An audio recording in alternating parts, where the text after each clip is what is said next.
Hello, Duffy's Tavern, where the elite meet to eat. Archie, the manager, speaking. Duffy ain't here. Oh, hello, Duffy. I guess who's coming down tonight? The man who made musical criticism a household word. No, not President Truman.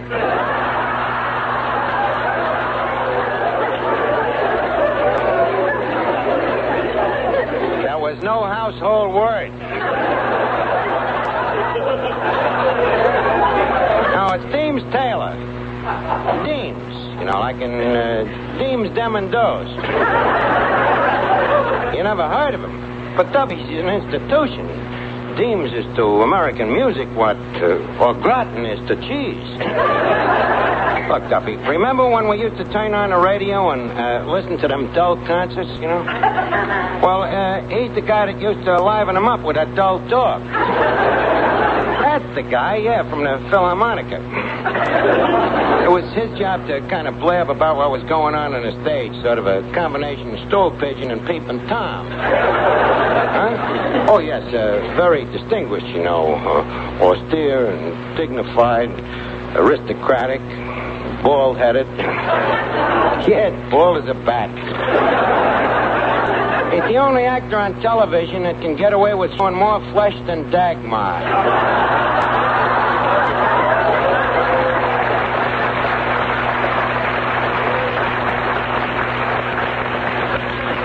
Well, he's coming down tonight to listen to an opera I wrote for television. Look, Duffy, a crude, vulgar sound like that don't make you no Deems Taylor. So many people don't seem to like television.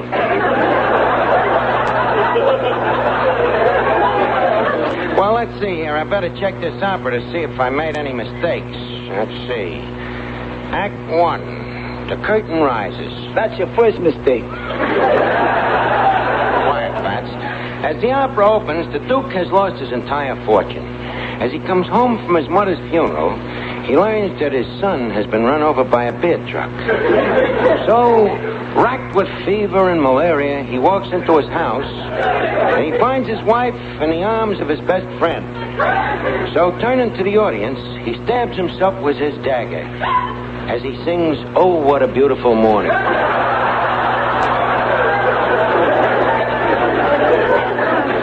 Well, that part's okay. I just wonder what I should call this opera. What would be a good title for an opera, Fats? Longren? Yeah, that sounds a little corny. How about Pagliacci? No, it don't sound like it'd be a name that would catch on. How about Figaro? Don't be silly, that's a fertilizer. Well, we're getting close. What do you mean?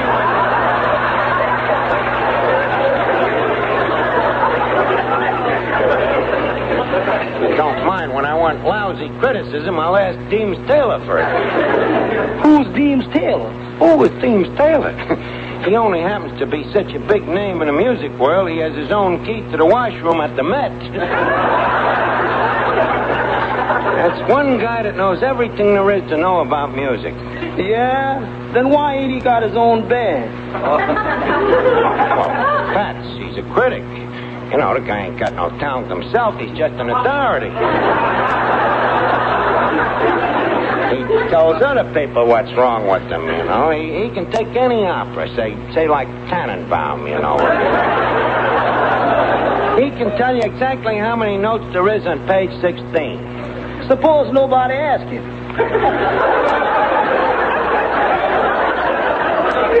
Deems is the type of man who will tell them anyway. Yep, he can even tell you anything you want to know about any composer, living or dead. Oh, hello, Finnegan. Hey, what's that you're writing? I'm knocking out an opera. Oh. Say, Arch, could you use a good soprano? Who's the soprano? Me. Finnegan, in order to be a soprano, you got to be a dame. Oh, then it wouldn't be worth it. You were singing. What's the matter, Singer? I've been studying. You want to hear me sing up the scale? Perish forbid. Oh, listen. That was up the scale. Now, leave me hear you sing down the scale. Well, his voice ain't bad, but he's got a horrible sense of direction. Well, Art, you can't have everything. Look, who learned you to sing like that anyhow, Miss Duffy? No, wasn't Miss Duffy. I learned it from listening to the birds. To the birds? Oh, exactly. Birds can sing better than anybody. Birds can sing. What are you talking? People can sing rings around birds anytime. Oh, yeah? Oh, yeah. Take Lily Punch. She can hit an F above a high C. While balancing herself on a telephone wire?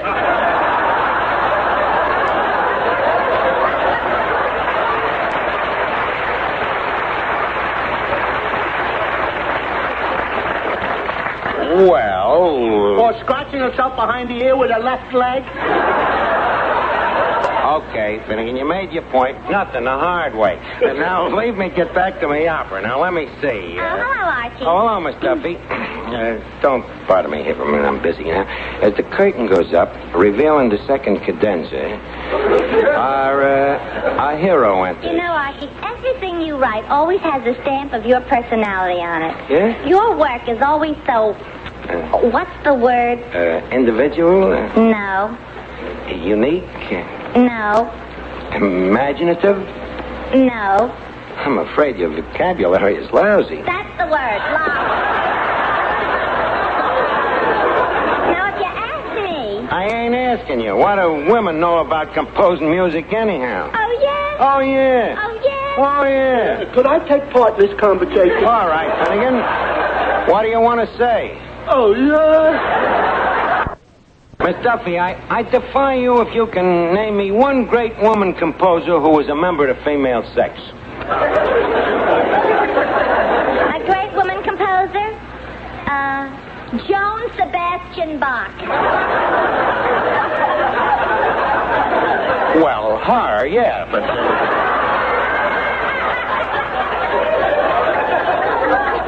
But that's just one. Let me see you name another. Paderewski. Paderewski was a guy. I am referring to his mother. She was a woman. What's that got to do with it? Who do you think beat him so he'd learn to play the piano? Oh, why do I waste my time? Archie, you seem to forget that I have a musical background. Only when you're standing in front of a jukebox. Where did you get a musical background? From my grandfather. Your grandfather? Yeah, he was a musician. A musician? He was an organ grinder on a hurdy-gurdy. Some musician. Just a minute. In Daniel Webster's dictionary, a musician is defined as one who produces music, right? So? What do you think came out of that hurdy-gurdy? Chopped liver? Okay, so your grandfather was another McRananoff. He was better. I'd like to see how good McRananoff could play with a cop chasing him down the street. Or sitting on a telephone wire scratching his hair with his left leg. So this is what you call a musical background, huh? How about Papa? What about him? He's always singing. Your old man always sings? Certainly. Every time he's in the bathtub. And he'd be much better off if he sang off now. Oh, yeah? Have you ever heard him sing Sweet Adeline? Only once, a duet with a lamppost. The lamppost sounded better. Let's see. As the curtain goes up, the Duke has stabbed everybody on the stage.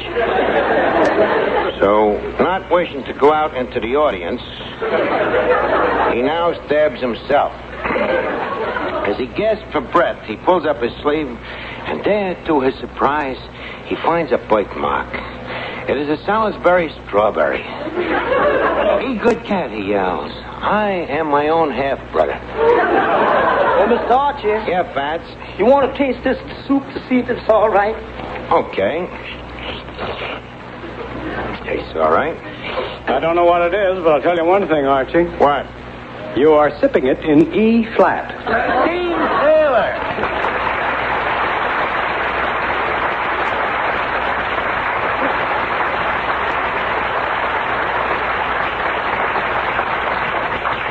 Well, Deems, glad to see you back at the Tavern again. How does the whole place look to you?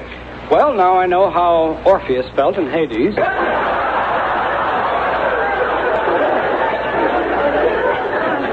this I ain't acquainted with. Have you any other observations? Well, I must compliment you on one thing, Archie. What's that? The way you've arranged the customers in such neat piles.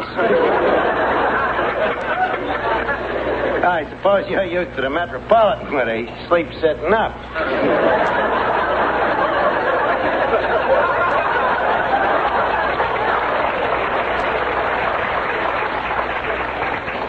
But don't underestimate this place, James. You know something? What? Irving Berlin himself sat at this very table, and he himself wrote that music right there on that tablecloth. Oh, that's what it is on that tablecloth. Let me see. Very interesting. Ouch! What happened? One of the half notes just jumped off the table and bit my hand. Guess it was just professional jealousy. Well, this has all been very delightful. Now I think I'll go. Go! But you just got here. Can you think of a better time? But we ain't even chit-chatted, Deems. Tell me, what you been doing? You been working on FM? FM? Yeah, television. You should be great on it, huh? Well, to be frank, I am rather photogenic. Well, everybody's scared at first. I understand that even when Milton Berle started, his hair stood right on... You wouldn't have to worry about that. Archie, please, I'm a little sensitive about my departed pompadour. Oh, sorry. It's a rather sad chapter in my life. Yeah, sensitive, huh? Well, then, leave us not talk about it. Thank you. Not at all. Not at all. We'll talk about something else. Yes. Tell me, how'd you get so baldy, James? Well, I gave my hair to my profession. You gave your hair to your profession? Yes, I was attending a rehearsal of an Indian opera. Naturally, I fell asleep, and when I woke up, I was scalped. Well, you can't say the Indian wasn't thorough. But being a thoughtless mine host, how about a bite to eat, Deems? Fats, take Mr. Taylor's order, huh? What have you, Fats? Well, would you like the 30-cent dinner or the 50-cent dinner? What's the difference? With the 50-cent dinner, you get a fly swatter. Give me the 50-cent dinner. I need the exercise. Hey, Arch, What is it, Finnegan? who's the guy with the crew haircut? Wait. The crew bailed out. Finnegan, come in. This happens to be Deems Taylor, and he's very sensitive about his lack of no hair, see? So remember, don't mention hair when you're talking to him. Oh, not a word. I leave it to me. Well, Deems Taylor, as I live and breathe. Why, you do, don't you?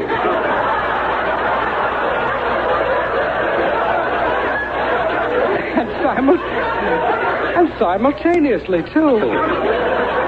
Hey, Arch, is it okay to talk to the guy? Yeah, only remember what I told you. I got you. A nice day today, ain't it? Certainly is. My, but you're looking well. Why, thank you. Tell me, who does your scalp? What's the matter? Did I let it slip?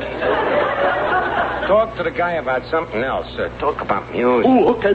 Say it, Mr. Taylor. Why do I always get you confused with Spike Jones? Because you're a jerk. Oh, that's it. I couldn't quite put my finger on it. Now, Archie, you're much too intolerant.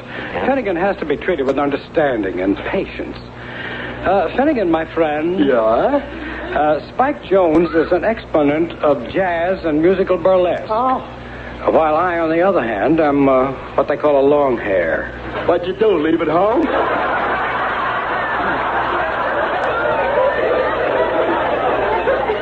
Archie, what was that word you used a moment ago?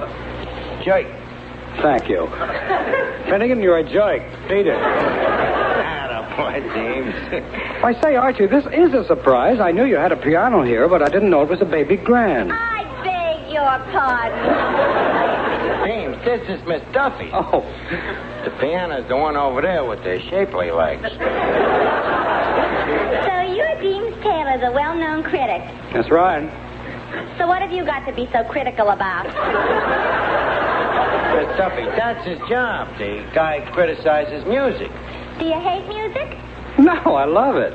Then why criticize it? Why don't you criticize architecture? Really, I haven't the slightest interest in architecture. That's right.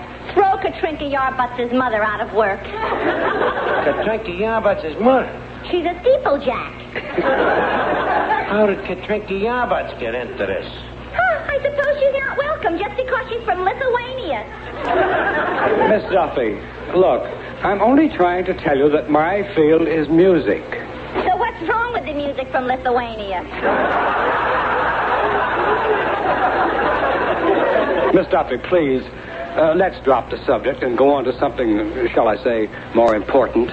Well, I know what you mean, but frankly, you're much too old for me. In fact, you remind me of my father. Well, that makes us even. You remind me of my father. Look, Miss Duffy, you have just been exited. Now, look, Deems, I got a little surprise for you. Another? Yep. Yeah, I guess a lot of morons come to you with operas they have written, huh? Oh, that's right. Where's yours? Right here. And it's the first opera ever wrote for television. It's years ahead of its time. I can wait. But I can't. So, why don't you take it over in the corner and read it, just quiet-like. Couldn't I scream just once? Well, if the mood seizes you. Let me look at this. You say you wrote this opera for television? Mm-hmm. What are you trying to do? Bring back radio?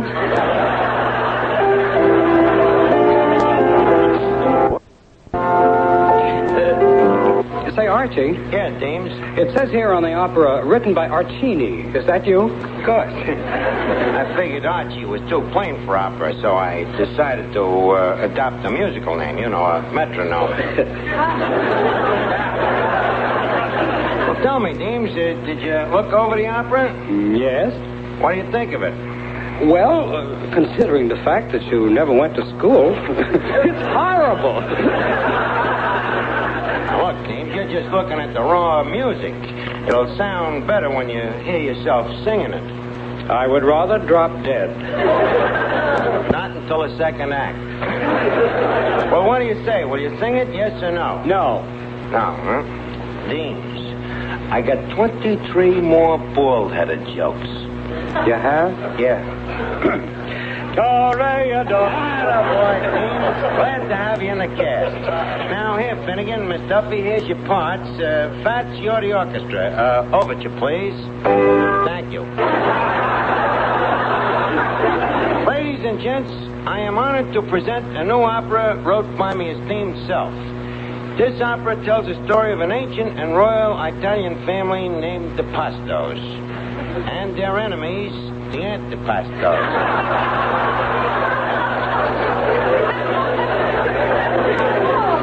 The part of Prince Cacciatore Pasto will be sung by Mr. Deems Taylor, our eminent contemporary and mezzo barracuda.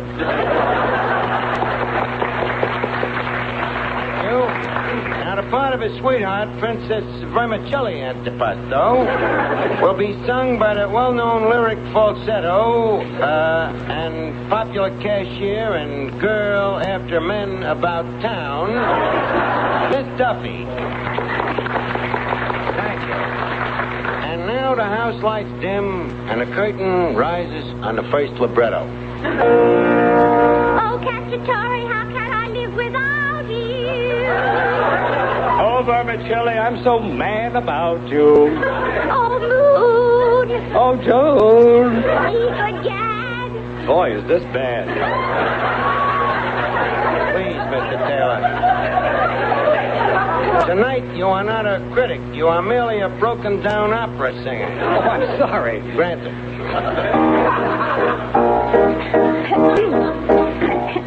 Oh, what a tragedy. This you are telling me. Dear, shall we laugh or cry? You laugh, and I will cry. Ha, ha, ha, ho, ho. Ho, ho, ho, ho, ho. Ho, ho, ho. Some tragedy.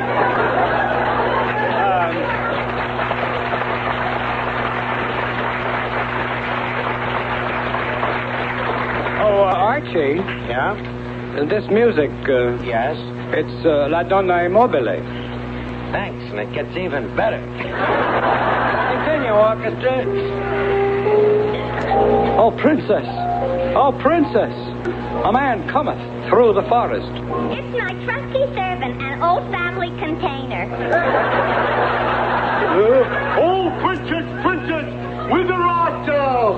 I wither here. Whither art thou? What hides you hence? I come tiding sad bearings, tiding bad tidings. I get, kiddo, I got news for you.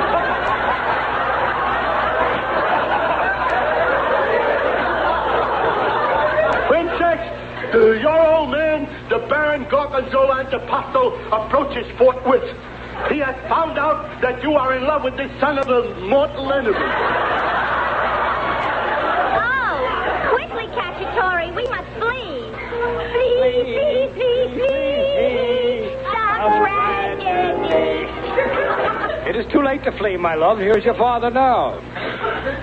Well, where is our old man? Finnegan, you're the father, too. Oh, yeah. Oh, hello, my daughter. What are you doing with this son of the man I hate? Prince Cacciatore, whither is your father? I wither right here, Antipasto. Wouldst make order of it? Now, please, no scenes, Pop. Pasto, I hate you. And I hate you. Oh, I hate you. And I hate you. I hate you more than you hate me. Oh, no, you don't. Oh, yes, I do. We hate each other with a love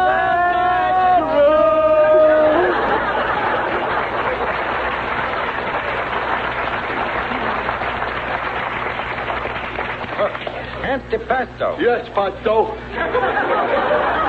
didst thou bring thou swords? I didst. Wouldst fight? Wouldst. Then, sir, on guard. Oh! Stop them, Cacciatore, before they sunder each other from limb to limb. I cannot, Vermicelli, lest they will sunder me. Then I will stop them, though it costs me my blood's life. Gazooks! The princess has run betwixt them. She has just been stabbed on stage left. Okay, Miss Duffy. There's your cue. Drop dead. Oh. Tis the death rattle. I fear I have stabbed your daughter to the quick. No, Pasto. Thee have stabbed thine own daughter. What, yea, verily? Yes. What, I allow, doest thou sayest, thou man? Tis the truth I speak, Pasto. I am the old nurse. And when the prince and princess were mere babes in arms, I got them all mixed up one day. Thou mixest them up? Yeah, I mixed them up. I got them all mixed up. I couldn't tell them apart. I got them all mixed up. I mixed them up. They mixed us up. Then, Vermicelli, I am you. Yes, Cacciatore, and I am you. And he is she. And she is he. And he for two and Stop it. Don't massacrate this noble music. Now, go ahead, Miss Duffy. Will you please resume dying? Oh, Cacciatore, I am dying. My tide is ebbing fast away. Oh, Princess, per favore, do not leave me. I'm sorry, my prince, but the time has come when I must die. tell us why. For Gabriel blows his horn at I. Please don't die. Oh, Princess, don't leave me like this. Oh, no, you can't just die and leave the prince like this. I've got to go. Oh, no. Yes, I must go. Oh, no. Yes, I must go. Oh, no. Yes, I must go. Then she is not the only one. There goes Deems. He's had all he can stand, it seems. Come back, Deems. No, Archie, I must leave methinks. But first I'd like to say that this here opera...